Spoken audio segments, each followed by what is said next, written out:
You, John Fitzgerald Kennedy, do solemnly swear. I, John Fitzgerald Kennedy, do solemnly swear. That you will faithfully execute the office of President of the United States. That I will faithfully execute the office of President of the United States. And will, to the best of your ability. And will, to the best of my ability. Preserve, protect, and defend the Constitution of the United States. Preserve, protect, and defend the Constitution of the United States. So help you God. So help me God.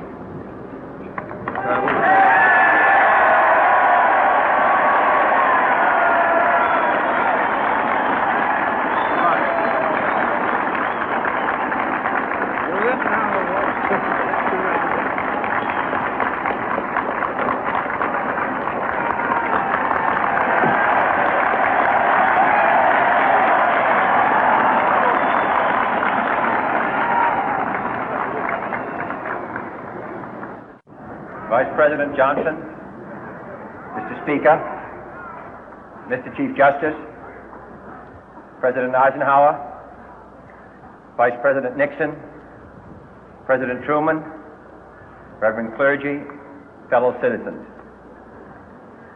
We observe today not a victory of party, but a celebration of freedom, symbolizing an end as well as a beginning, signifying renewal as well as change. For I have sworn before you and Almighty God the same solemn oath our forebears prescribed nearly a century and 3/4 ago. The world is very different now, for man holds in his mortal hands the power to abolish all forms of human poverty and all forms of human life. And yet the same revolutionary beliefs for which our forebears fought are still at issue around the globe. The belief that the rights of man come not from the generosity of the state, but from the hand of God. We dare not forget today that we are the heirs of that first revolution.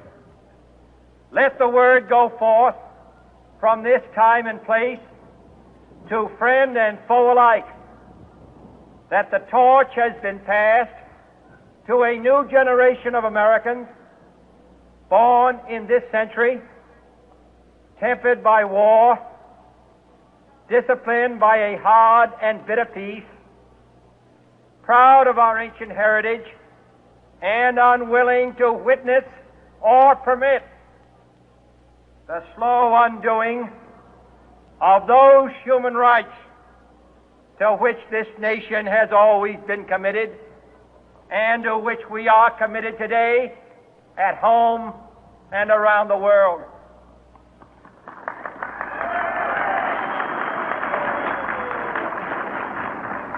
Let every nation know, whether it wishes us well or ill, that we shall pay any price, bear any burden, meet any hardship, support any friend, oppose any foe to assure the survival and the success of liberty.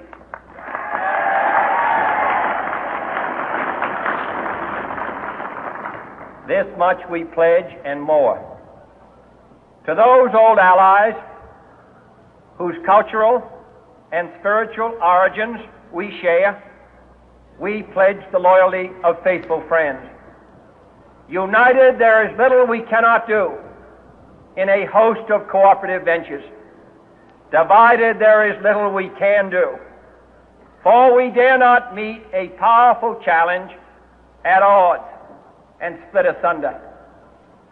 To those new states whom we welcome to the ranks of the free, we pledge our word that one form of colonial control shall not have passed away merely to be replaced by a far more iron tyranny.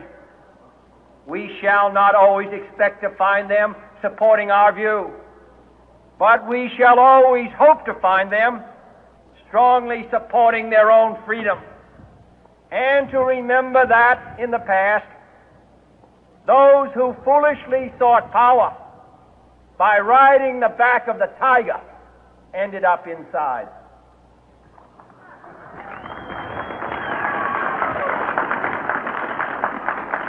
To those people in the huts and villages of half the globe struggling to break the bonds of mass misery, we pledge our best efforts to help them help themselves for whatever period is required, not because the communists may be doing it, not because we seek their votes, but because it is right. If a free society cannot help the many who are poor, it cannot save the few who are rich.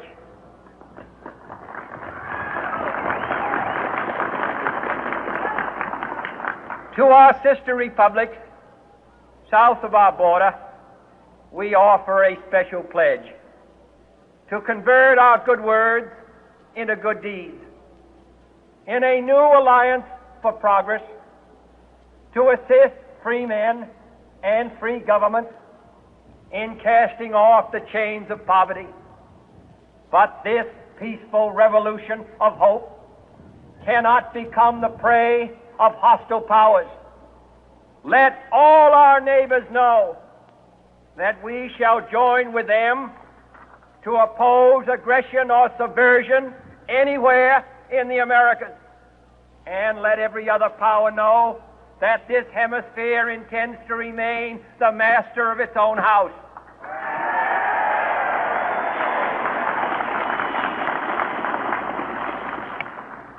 To that World Assembly of Sovereign States, the United Nations, our last best hope, in an age where the instruments of war have far outpaced the instruments of peace, we renew our pledge of support to prevent it from becoming merely a forum for invective, to strengthen its shield of the new and the weak, and to enlarge the area in which its writ may run. Finally, to those nations who would make themselves our adversary, we offer not a pledge, but a request that both sides begin anew the quest for peace. Before the dark powers of destruction, unleashed by science, engulf all humanity in planned or accidental self-destruction, we dare not tempt them with weakness, for only when our arms are sufficient beyond doubt can we be certain beyond doubt that they will never be employed. But neither can two great and powerful groups of nations take comfort from our present course, both sides overburdened by the cost of modern weapons, both rightly alarmed by the steady spread of the deadly atom, yet both racing to alter that uncertain balance of terror that stays the hand of mankind's final war. So let us begin anew, remembering on both sides that civility is not a sign of weakness, and sincerity is always subject to proof. Let us never negotiate out of fear, but let us never fear to negotiate.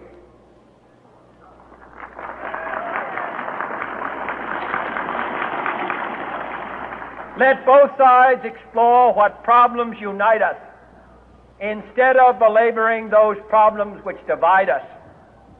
Let both sides, for the first time, formulate serious and precise proposals for the inspection and control of arms, and bring the absolute power to destroy other nations under the absolute control of all nations.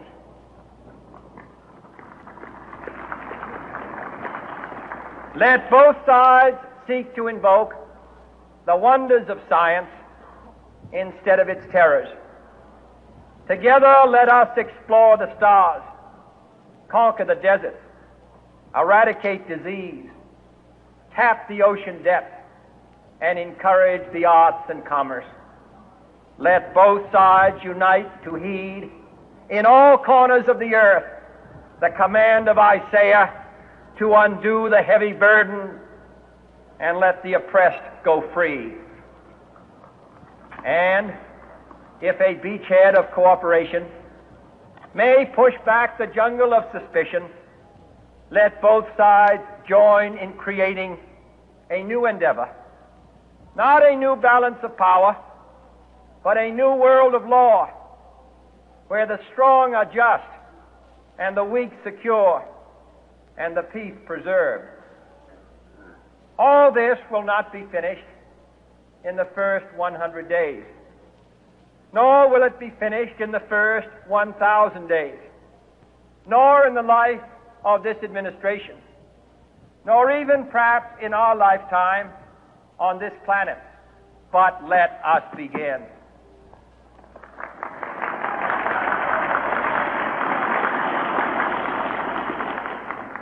In your hands, my fellow citizens, more than mine, will rest the final success or failure of our course. Since this country was founded, each generation of Americans has been summoned to give testimony to its national loyalty. The graves of young Americans who answered the call to service surround the globe. Now the trumpet summons us again, not as a call to bear arms, though arms we need, not as a call to battle, though in battle we are, but a call to bear the burden of a long twilight struggle, year in and year out, rejoicing in hope, patient in tribulation, a struggle against the common enemies of man, tyranny, poverty, disease, and war itself. Can we forge against these enemies a grand and global alliance, north and south, east and west, that can assure a more fruitful life for all mankind? Will you join in that historic effort?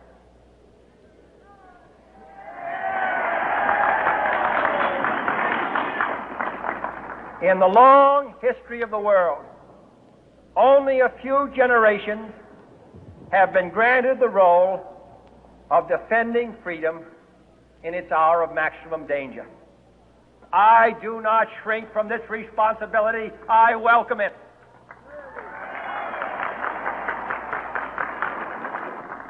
I do not believe that any of us would exchange places with any other people or any other generation.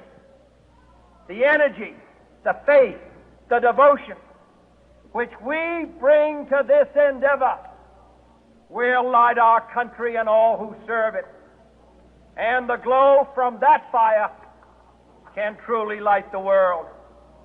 And so, my fellow Americans, ask not what your country can do for you, ask what you can do for your country.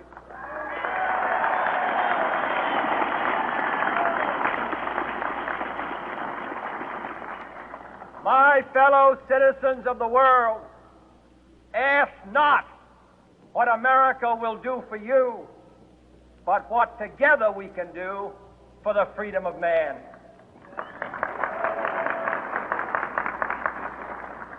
Finally, whether you are citizens of America or citizens of the world, ask of us here the same high standards of strength and sacrifice which we ask of you. With a good conscience, our only sure reward, with history the final judge of our deeds, let us go forth to lead the land we love, asking His blessing and His help, but knowing that here on earth, God's work must truly be our own.